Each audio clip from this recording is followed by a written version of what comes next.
1, 2, 3, 4, 5. You get the idea.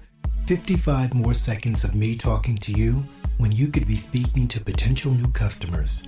For only $5, you can permanently add your ad to this or one of our many other podcasts. That's every download, every stream, every live listen, everywhere in the world.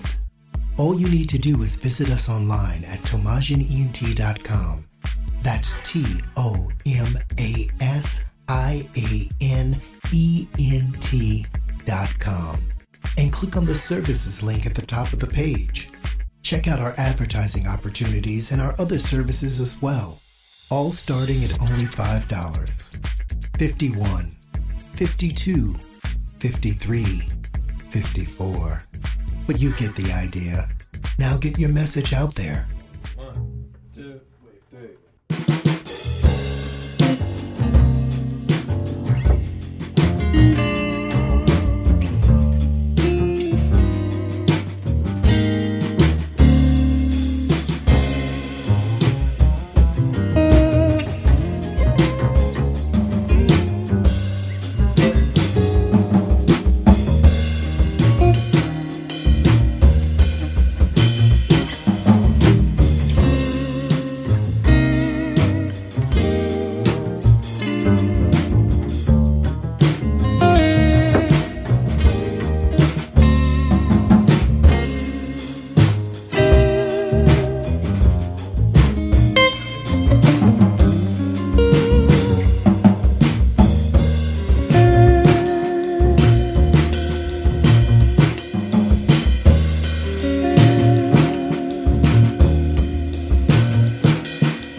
Hey, this is Jack Kilby, and you're tuning into my podcast called Front of the Line. And throughout this podcast, I wanted to tell people more about my band's debut record, Love is a Song Anyone Can Sing. I wanted to have some conversations with the people involved in making the record. They're not only, in my band, but they're very good friends of mine. And so I thought it might be another way for people to connect with the music. And this evening, I'm going to ask my friend, Tomas Bell. I mean, he's, my big brother, my mentor.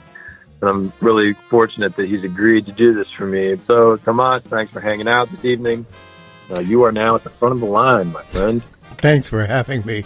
And I think this may be the first time in all of my career that I've been to the front of the line. I'm usually, like the opening act or the opening act to the opening act. So this is pretty cool. You're funny. Let's jump in. Let's introduce the people to Jack Kilby.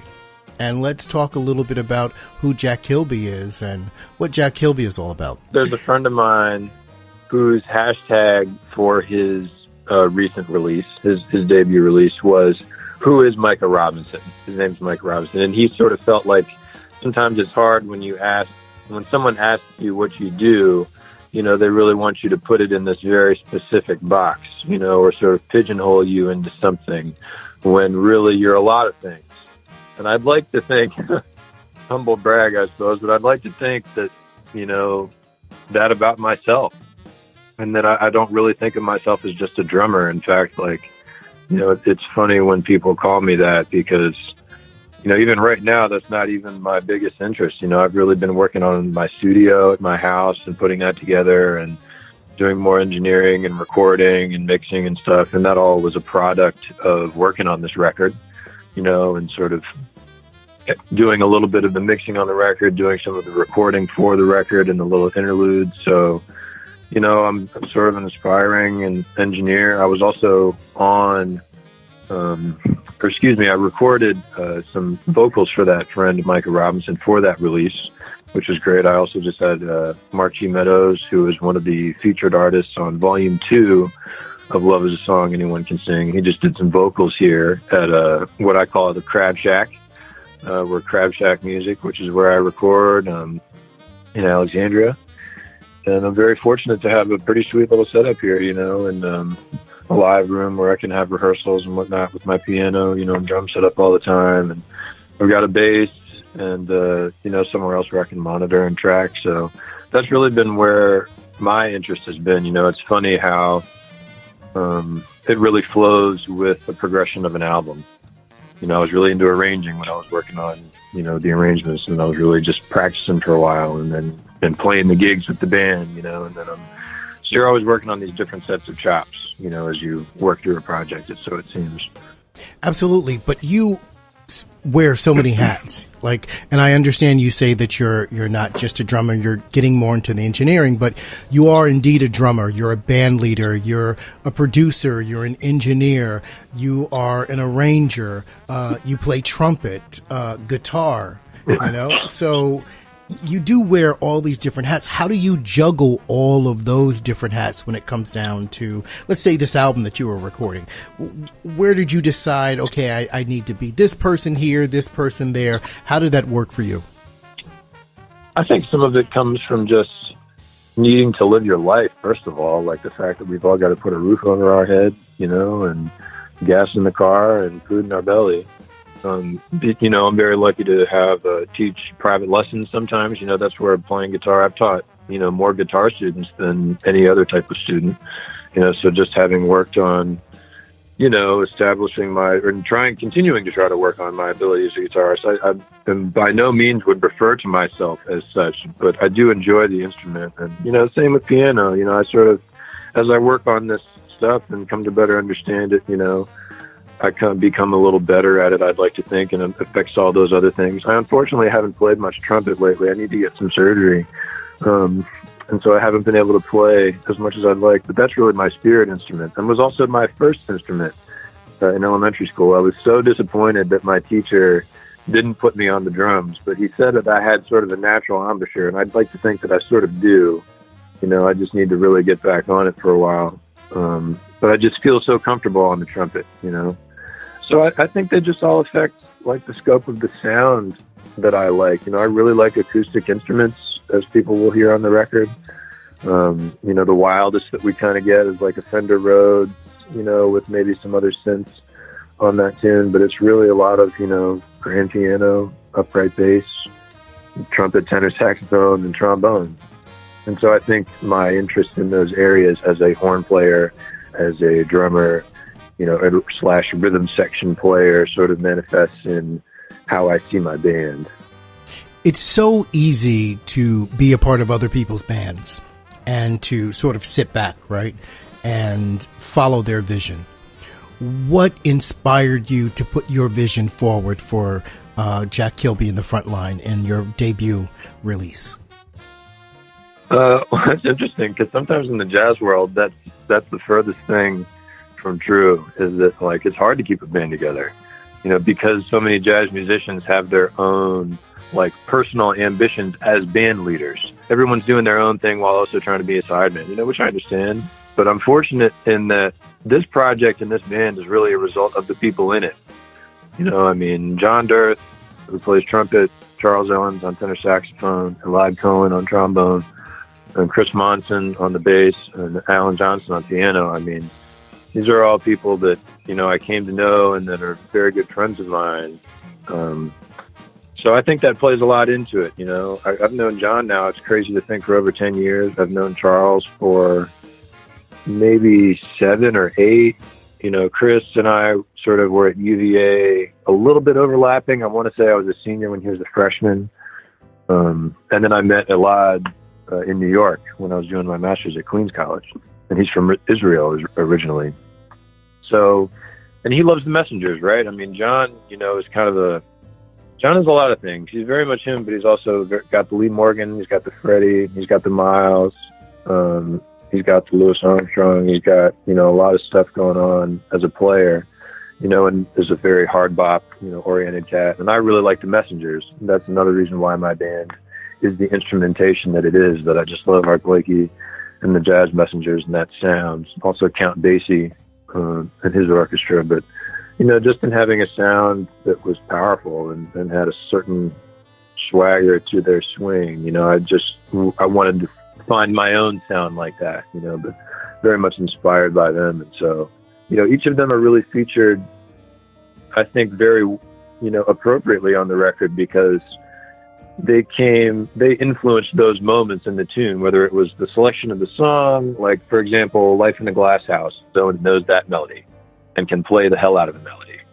Driftin' works because Alan plays the hell out of the piano, and, I was able to adapt this shout chorus, that Herbie sort of played on the record, to give it sort of like a bassy feel, and these other little things. John has a tune on there. But everybody just really plays, gets the vision of the band, which is great. I mean, I couldn't ask for better people in the group.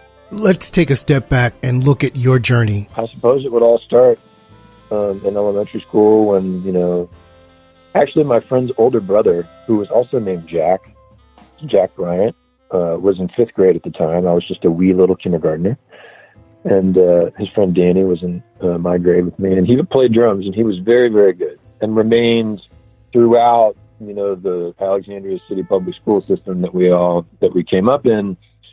Through high school, he was one of the cast that was very, very good. It was sort of known throughout programs, that Jack Bryant could really play. And so I always sort of, looked up to him as a player.